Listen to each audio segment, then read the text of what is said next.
Hello dear friends, welcome to NET classes CS and paper 1।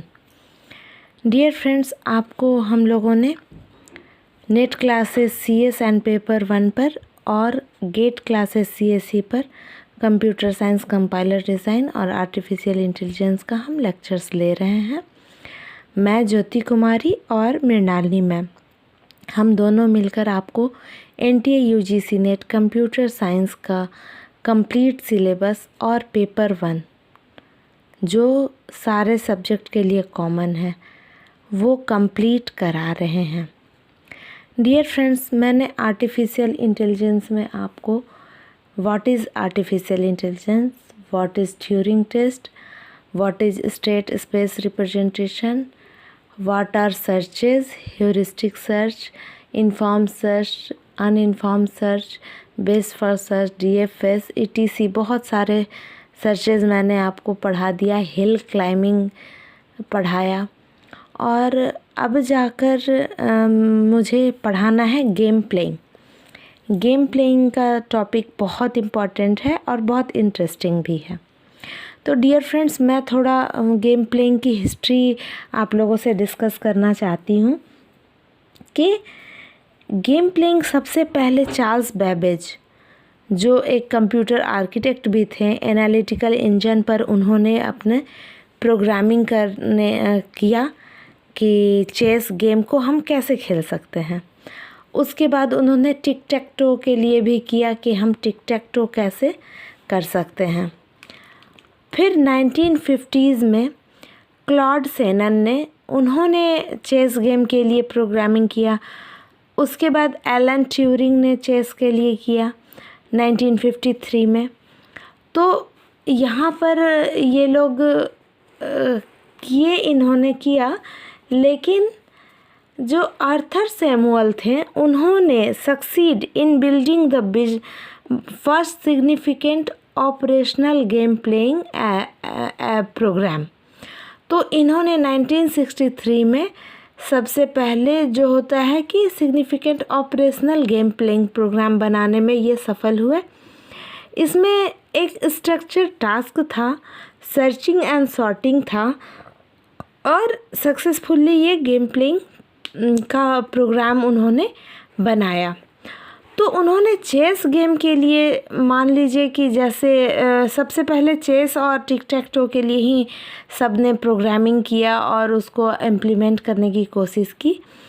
तो जैसे कि हम अगर चेस गेम को खेलते हैं तो नॉर्मल तरीके से अगर हम खेलते हैं ब्रेड्थ फर्स्ट सर्च BFS की तरह से, तो कितने मूव्स हो जाएंगे। The average branching factor is around 35 और 50 मूव्स ईच प्लेयर, तो 100 मूव्स हो जाएंगे total. We would have to examine 35 to the power 100 moves position. तो हमें कितना ज़्यादा इसको कैलकुलेट करना पड़ेगा, कंपेयर करना पड़ेगा और सॉल्व करना पड़ेगा। तो इसके लिए हम लोगों को ज़रूरत पड़ी मिनी मैक्स सर्च एल्गोरिदम की और अल्फ़ा बीटा कट ऑफ की।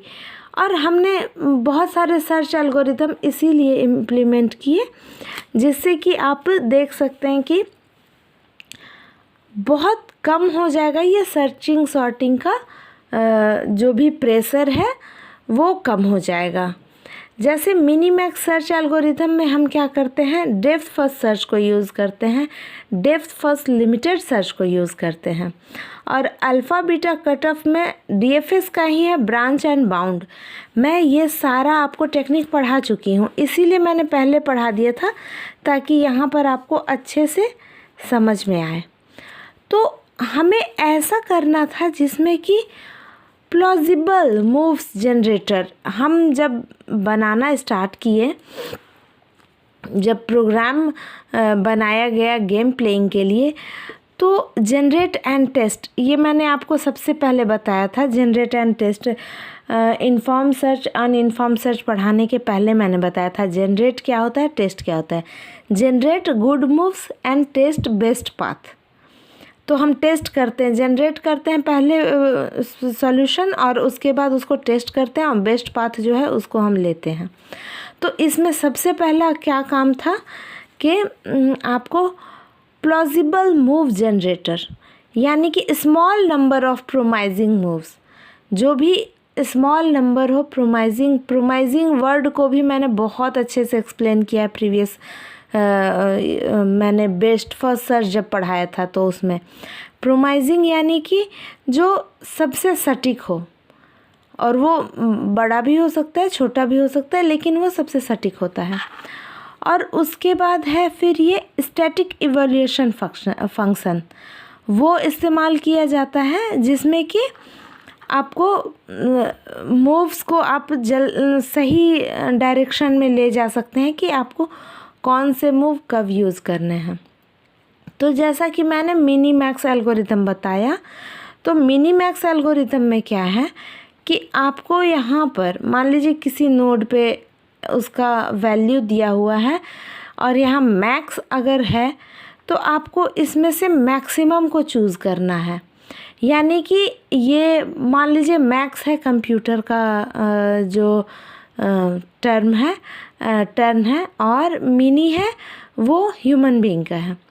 तो मैक्स में कंप्यूटर चलता है तो वो मैक्सिमम जो वैल्यू होगी, मान लीजिए 7 है, 10 है, 6 है, इस तरह से, तो यहाँ से 7 को ऊपर ले जाएगा। इसी तरह से सब में वैल्यू पुट रहेगा और कंप्यूटर क्या चाहेगा कि वो अगर ह्यूमन बीइंग को मिनिमम वैल्यू चाहिए तो वो हमेशा मैक्सिमम चूज़ करेगा ताकि अपने ओपोनेंट को अपोज कर सके अच्छे से। और ह्यूमन बीइंग क्या चाहेगा, जो उसके लेवल पे आएगा, उसके चांस पे आएगा, तो उसमें से वो मिनिमम को चूज़ करेगा।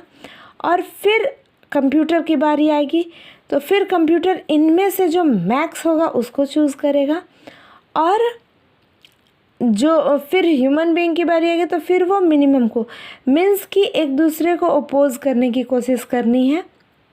तो ये सारा ये मिनी मैक्स सर्च होता है। उसके बाद आपको है अल्फ़ा बीटा प्रूनिंग। तो अल्फ़ा बीटा प्रूनिंग में ब्रांच एंड बाउंड मैंने बताया कि मान लीजिए यहाँ रूट नोड में वैल्यू अगर दिया है, मान लीजिए 5 वैल्यू दिया है, तो इसमें एक अल्फ़ा मैक्स की वैल्यू, बीटा मिन की वैल्यू हम मान के चलते हैं -इन्फिनिटी टू +इन्फिनिटी।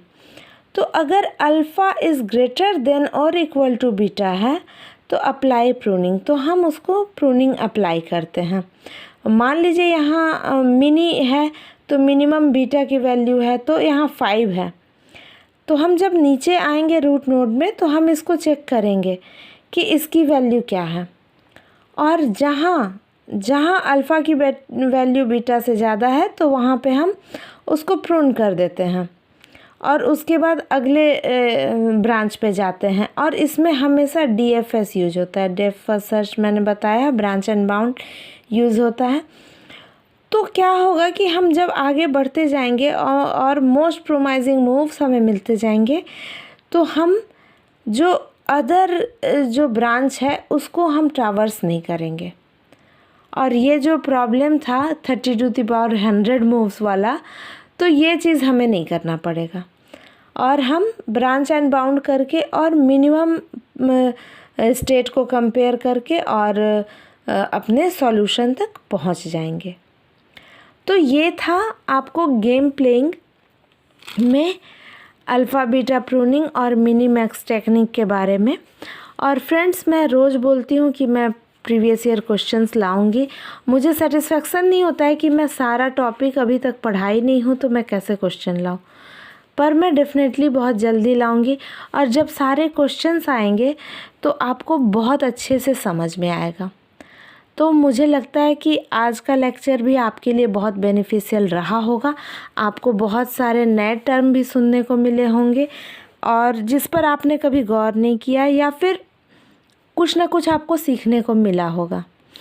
तो फ्रेंड्स, अगर आपको लगता है कि हमारे चैनल से कुछ भी बेनिफिट आपको हो रहा है, थोड़ा भी बेनिफिट हो रहा है, तो आप हमारे चैनल को सब्सक्राइब ज़रूर कीजिए। सब्सक्राइब करने का कोई कॉस्ट नहीं, उसका कोई चार्ज नहीं होता है।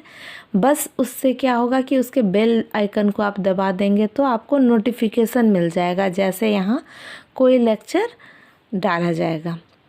और फ्रेंड्स, अगर आपको थोड़ा भी बेनिफिशियल लगता है ये लेक्चर तो आप इसको लाइक कर सकते हैं, अपने फ्रेंड्स में शेयर कर सकते हैं।